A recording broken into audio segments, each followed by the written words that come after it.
السلام علیکم۔ آپ سب کو آل اپڈیٹس میں خوش آمدید۔ حاضر ہوں آج کی اہم اور دلچسپ خبروں کے ساتھ۔ عرب ممالک کی تاریخ میں پہلی بار اسرائیلی افسر کو تعینات کیا گیا ہے۔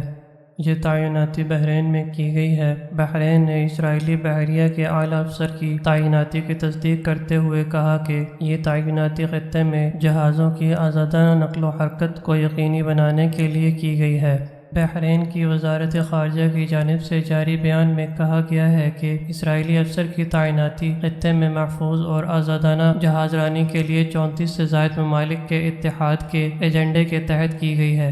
بیان میں کہا گیا ہے کہ اس ایجنڈے کا مقصد خلیجی ممالک کے سمندری حدود اور عالمی تجارتی جہازوں کی حفاظت سمیت ان پر قزاقوں اور دہشت گردوں کے حملے سے بچانا ہے۔ بحرین نے اسرائیلی افسر کی تعیناتی کے حوالے سے کچھ نہیں بتایا، تاہم خیال ظاہر کیا جا رہا ہے کہ چند روز قبل اسرائیلی وزیر دفاع کی آمد پر طے پانے والے معاہدوں میں یہ تعیناتی بھی شامل تھی۔ خیال رہے کہ گزشتہ روز ایک اسرائیلی افسر کو بحرین میں 5ویں امریکی بحری بیڑے کے رابطہ افسر کے طور پر کام کرنے کے لیے مقرر کیا گیا ہے۔ امریکی F-22 لڑاکا طیارے گزشتہ روز متحدہ عرب امارات کی ایک ایئر بیس پر پہنچ گئے ہیں۔ یہ پیش رفت حوثی باغیوں کی طرف سے ابوظہبی پر متعدد حملوں کے بعد عمل میں آئی ہے۔ متحدہ عرب امارات کی ایئر فورس کی جانب سے جاری کردہ بیان کے مطابق جنوری میں ہونے والے حملوں کے سلسلے کے بعد امریکی طیاروں کی تعیناتی کا مقصد متحدہ عرب امارات کے لیے امریکی سپورٹ کا اظہار ہے۔ امریکی ایئر فورس کی طرف سے جاری بیان کے مطابق 5th جنریشن طیاروں کی تعیناتی امریکی وزیر دفاع کے حکم پر عمل میں آئی ہے۔ پاکستان نے امریکہ کی جانب سے افغانستان کے منجمد اثاثوں کو 9/11 کے متاثرین میں تقسیم کرنے کے فیصلے پر تحفظات کا اظہار کر دیا ہے۔ دفتر خارجہ کے ترجمان نے کہا کہ افغان عوام کو معاشی مسائل درپیش ہیں۔ بیرون ملک بینکوں میں افغان سرمایہ افغان قوم کی ملکیت ہیں۔ افغان سرمایہ افغان عوام کو جاری کیا جانا چاہیے۔ افغان عوام سنگین معاشی اور انسانی مسائل کا سامنا کر رہے ہیں۔ ترجمان پاکستانی دفتر خارجہ عاصم افتخار نے اپنے ایک بیان میں کہا ہے کہ افغانستان کے اثاثوں کا استعمال افغانستان کا خود مختاری پر مبنی فیصلہ ہونا چاہیے۔ امید ہے کہ عالمی برادری افغان عوام کی مشکلات میں کمی کے لیے معاونت جاری رکھے گی۔ ترجمان نے کہا کہ افغان عوام کی تکالیف سے نجات کے لیے عالمی برادری کو اپنا کردار جاری رکھنا ہوگا۔ گزشتہ روز جو بائیڈن انتظامیہ نے افغان منجمد اثاثوں میں سے $7 بلین ریلیز کرنے کی منظوری دی تھی۔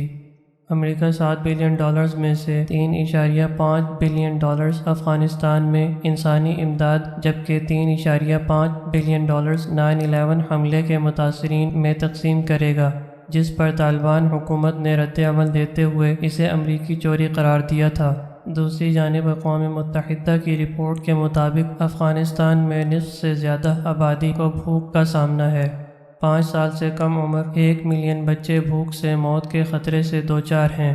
عالمی ریسکیو کمیٹی کے مطابق 2022 میں انسانی بحران کے مزید بگڑنے کی توقع ہے۔ خیال رہے کہ امریکہ نے گزشتہ سال اگست میں افغانستان میں طالبان کے اقتدار سنبھالنے کے بعد افغانستان کے تمام اثاثے منجمد کر دیے گئے تھے۔ امریکہ طالبان حکومت کو نظر انداز کر کے منجمد اثاثے امریکی عوام اور افغانستان میں انسانی امداد کے لیے تقسیم کرے گا۔ یہ اقدامات ایسے وقت میں سامنے آئے ہیں جب امریکی حکومت کو مقدموں پر اپنی پوزیشن بہتر کرنے کے لیے عدالتی ڈیڈ لائن کا سامنا ہے۔ سعودی عرب میں تجارتی پردہ پوشی یعنی سعودی شہریوں کے نام پر غیر ملکیوں کا کاروبار کے لیے دی گئی مہلت 16 فروری کو ختم ہو رہی ہے، جس کے بعد بڑے پیمانے پر تفتیشی کارروائیوں کا آغاز کیا جائے گا۔ مملکت میں موجود ایسے غیر ملکی جو تجارتی پردہ پوشی میں ملوث ہیں، وہ مہلت سے فائدہ اٹھاتے ہوئے اپنے معاملات کو قانونی دائرے میں لے آئیں۔ اقتصادی ماہر ابراہیم الہندی نے کہا کہ تجارتی پردہ پوشی کے خاتمے کے لیے حکومت کی جانب سے دی جانے والی مہلت اپنے کاروبار کو قانون کے دائرے میں لانے کا اچھا موقع تھا۔ ان کا کہنا تھا کہ تجارتی پردہ پوشی کے لیے دی گئی مہلت ختم ہونے کے بعد تفتیشی مہم کے دوران خلاف ورزی کے مرتکب افراد خواہ وہ مقامی شہری ہوں یا غیر ملکی، ان کے خلاف سخت اقدامات اٹھائے جائیں گے۔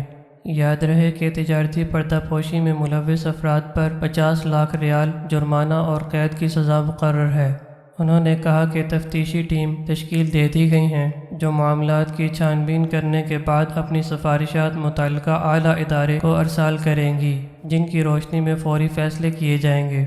وزارت تجارت کی جانب سے انسداد تجارتی پردہ پوشی کے لیے دی گئی مہلت کے ختم ہونے میں 4 دن باقی رہ گئے ہیں۔ مہلت ختم ہونے کے بعد تجارتی پردہ پوشی میں ملوث اداروں کی کمرشل رجسٹریشن منجمد کر دی جائے گی، جس سے ان کے تمام معاملات فوری طور پر رک جائیں گے۔ تحقیقاتی رپورٹ کی روشنی میں متعلقہ کمیٹی فیصلے کرے گی۔ واضح رہے وزیر تجارت کی جانب سے مملکت میں ایسے افراد جنہوں نے سعودی شہریوں کے ناموں سے ذاتی کاروبار کیے ہوئے ہیں کے خاتمے کے لیے گزشتہ برس 6 ماہ کی مہلت دی تھی، جس میں 16 فروری 2022 تک توسیع کی گئی تھی۔ تجارتی پردہ پوشی یعنی تستر تجارتی کی اصطلاح غیر قانونی تجارت کرنے والوں کے لیے استعمال کی جاتی ہے۔ ویڈیو کو لائک اور چینل کو سبسکرائب کرنے کا شکریہ۔